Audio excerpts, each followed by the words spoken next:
Hello everyone and welcome to the channel. और आज स्वास्थ्यविद का एक और टॉपिक नॉइज। ये बहुत ही सिंपल टॉपिक है और इसे हम आज पढ़ेंगे। तो चलिए शुरू करते हैं। नॉइज चैप्टर में सबसे पहला किस टाइप के क्वेश्चन आते हैं, तो वही ज़्यादा से ज़्यादा इसमें 5 मार्क्स के क्वेश्चन आएंगे, उससे ज़्यादा मार्क्स के क्वेश्चन इससे नहीं आते हैं। तो देखते हैं। और जो 5 मार्क्स का क्वेश्चन आएगा उसमें जो मेन पॉइंट्स है इस चैप्टर के अंदर, उनमें से या तो कोई एक डायरेक्ट पूछ लेगा या पूरा नॉइज आपसे एक्सप्लेन करने को बोल देगा। तो उसमें आपके पास लिबर्टी होती है कि आपको जो चीजें आते हैं वो लिख दो, या सब कुछ अगर थोड़ा थोड़ा आता है तो सब लिख दो। तो इसको शुरू करते हैं। नॉइज नॉइज अनवांटेड साउंड है, मतलब ऐसा साउंड जो आपको नहीं पसंद है।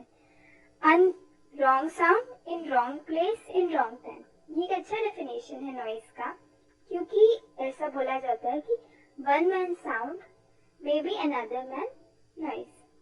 तो किसी एक इंसान का साउंड, मतलब किसी के लिए वो आवाज एक साउंड होगा, उन्हें वो अच्छा लगेगा, लेकिन दूसरे इंसान को वो नॉइज जैसा फील होता है। इसके अलावा अब इस चैप्टर में हम पढ़ने क्या क्या वाले हैं तो वो देख लेते हैं। सोर्स ऑफ नॉइज पॉल्यूशन, यानी कि क्या सोर्स है जिससे नॉइज पॉल्यूशन हो रहा है। Then measurement of noise, noise को मेजर कैसे किया जाता है। Acceptable noise level, effect of noise exposure, क्या क्या हार्म्स हो रहे हैं हमारी बॉडी में बिकॉज ऑफ नॉइज एक्सपोजर, वो सब देखेंगे।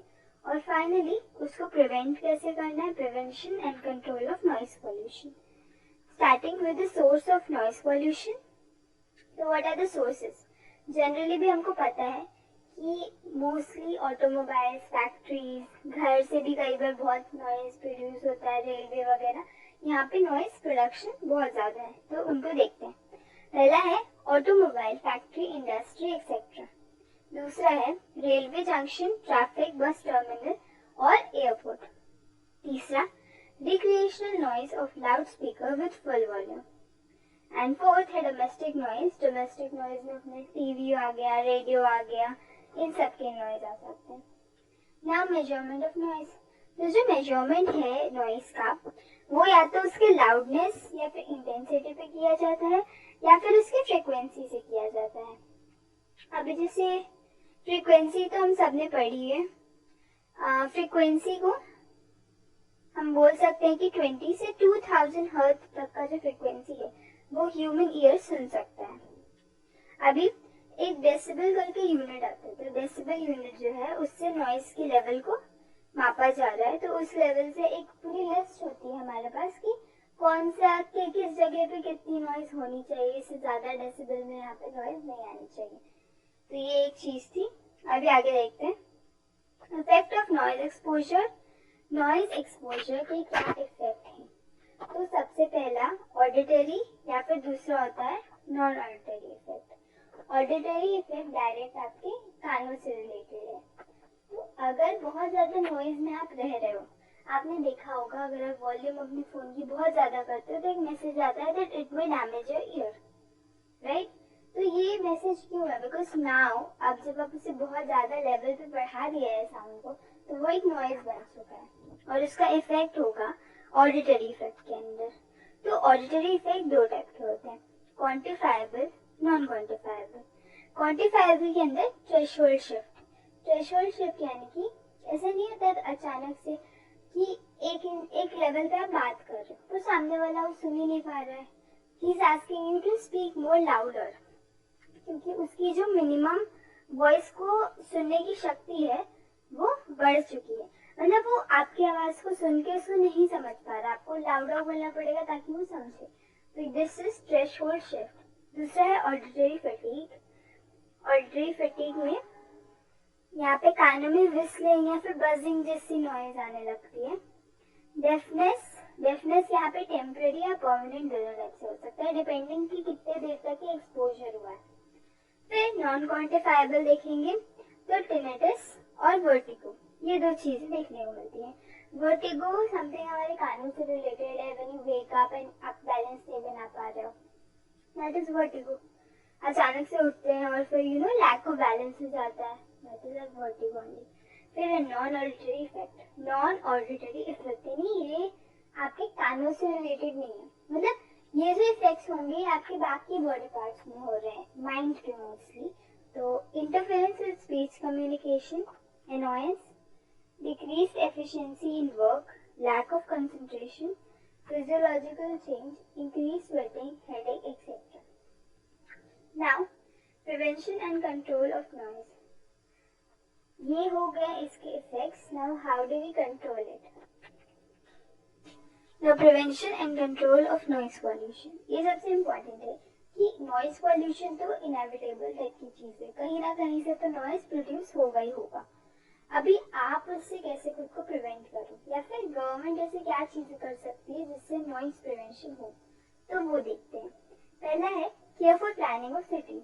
ऑफ कोर्स सिटीज में कई ऐसे एलिमेंट होते हैं जो बहुत ज्यादा नॉइज प्रोड्यूस करते हैं, तो उन एलिमेंट्स के लिए एक अलग जोन हो, तो वहाँ पे वो जो नॉइज प्रोड्यूस हो रहा है वो उस पर्टिकुलर एरिया में रहेगा और वो रेसिडेंशियल एरिया में डिस्टर्बेंस नहीं क्रिएट करेगा जहाँ एक्चुअली में ह्यूमंस रह रहे हैं.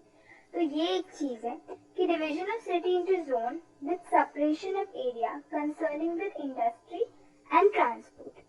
उसके अलावा रेसिडेंशियल एरिया मेन स्ट्रीट से उसमें एक ग्रीन बेल्ट बना दिया जाए, यानी कि जो स्ट्रीट रहता है वहाँ पे ट्रैफिक नॉइज होगा, तो ट्रैफिक नॉइज से बचाने के लिए वहाँ के लोगों के लिए एक ग्रीन बेल्ट बना दो, तो जो पेड़ हैं वो कहीं ना कहीं वॉइस को कम रिड्यूस कर देंगे. Widening of the main street to reduce the level of noise penetration into dwellings.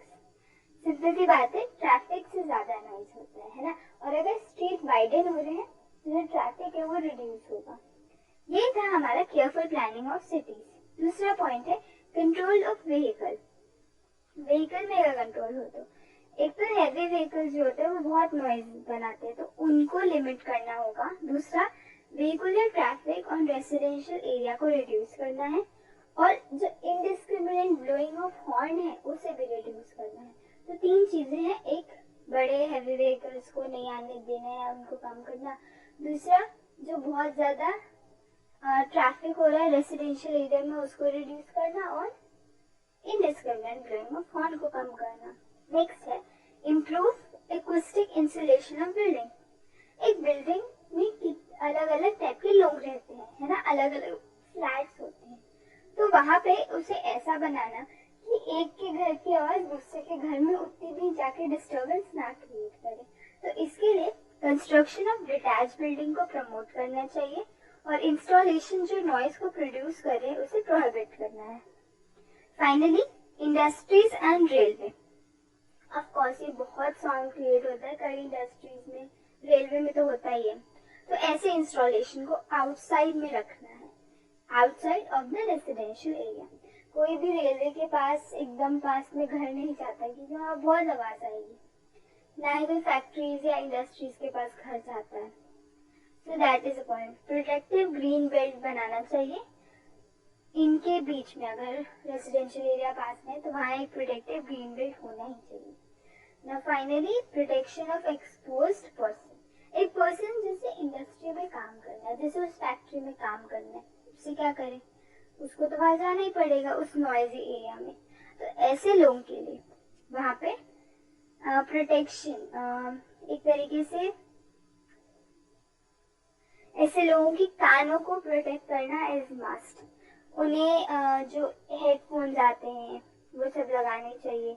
Hearing protection उनके लिए रिकमेंडेड होता है अगर वो 150 हर्ट्ज से ज्यादा के साउंड में काम कर रहे हैं बहुत टाइम तक की. और कोई भी अगर उनके साथ दुर्घटना हो रही है relate because of the noise, यानी कि अगर ज्यादा नॉइज में रहने के कारण उनके ऊपर कुछ चेंजेस आ रहे हैं, उनकी बॉडी में कोई ऑडिटरी इफेक्ट देखने को मिल रहा है, तो इसके लिए उनके पास कंपनसेशन होना चाहिए. ये सब चीजें. Now finally दो और पॉइंट है, एक है लेजिस्लेचर, दूसरा है एजुकेशन. तो लेजिस्लेचर वही कि अगर किसी वर्कर है उसके कानों में कुछ खराबी आ जा रही है because of working in this area, या उसकी हेल्थ पे इफेक्ट हो रहा है, तो कंपनी को उसे कंपनसेट करना चाहिए.